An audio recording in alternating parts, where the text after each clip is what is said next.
New York, AP, Players Union head Tony Clark took the extraordinary step of saying baseball fans should question whether it makes sense to purchase tickets for some teams, responding to Commissioner Rob Manfred's assertion that free agent players have failed to adjust their economic demands in a market upended by analytics. Top free agents Bryce Harper, Manny Machado, Kimbrel and Dallas Keuchel remain unsigned with spring training underway, creating tension during negotiations on management's proposals for a pitch clock and new limitations on relief pitchers. The union responded with a wider list of plans that include economic initiatives such as expanding the designated hitter to the National League and altering the amateur draft to make rebuilding less appealing. Markets changed, Manfred said Sunday. We've had a lot of change in the game. People think about players differently. They analyze players differently. They negotiate differently. Clark led negotiations in 2016 for a 5-year labor deal. Players have increasingly been outspoken about their unhappiness during a second straight slow free agent market, one that has seen many veterans take significant pay cuts and others remain without deals. Players' eyes don't deceive them, nor do fans, Clark said in a statement Monday. As players report to spring training and see respected veterans and valued teammates on the sidelines, they are rightfully frustrated by a 2-year attack on free agency. Players commit to compete every pitch of every at-bat, and every inning of every game.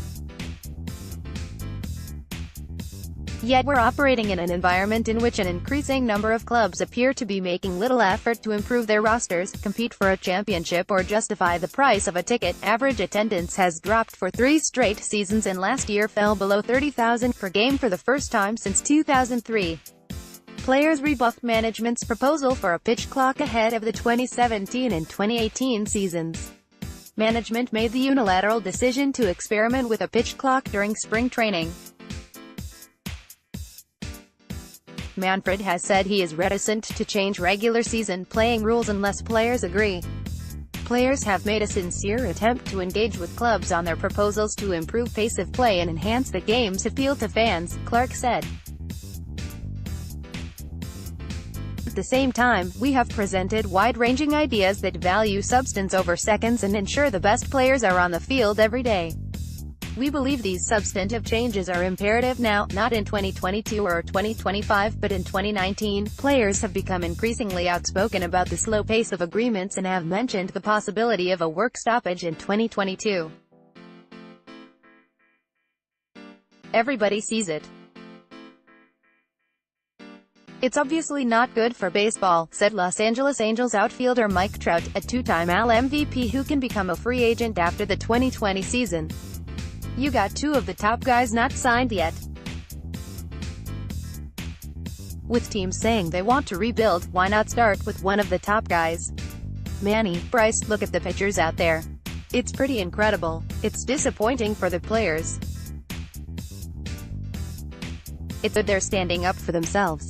The union is concerned that too many teams are rebuilding, trying to emulate the Houston Astros.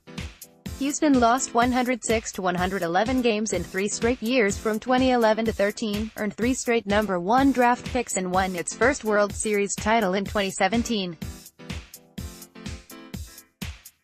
This narrative that our teams aren't trying is just not supported by the facts, Manfred said. Our teams are trying. Every single one of them wants to win. It may look a little different to outsiders because the game has changed, the way that people think about the game, the way that people think about putting a winning team together has changed, but that doesn't mean they're not trying. Chicago Cubs chairman Tom Ricketts defended his team's decision not to spend money on this off-season's most illustrious free agents. That's a pretty easy question to answer. We don't have any more, he said. The fact is that we've been in the top 5 in baseball spending, for the last 5 or 6 years. We're in the top couple last year. We've put our money back on the field. Unfortunately, you just can't have a high-profile free agent every single year. And part of that is obviously is how much it costs, whatever, $25 million, $30 million it's going to cost, plus it's a 10-year commitment. As much as I would love to have a great, new, exciting player every single season, it just can't happen every year. Chicago is projected to exceed the $206 million luxury tax threshold along with the World Series champion Boston Red Sox and the New York Yankees. More players are considering long-term contracts with their current teams rather than going on the market when they can. Oakland's Chris Davis, the big league home run champion, is among them. He can be a free agent after this year's World Series. "It's not a good thing to be a free agent right now," he said.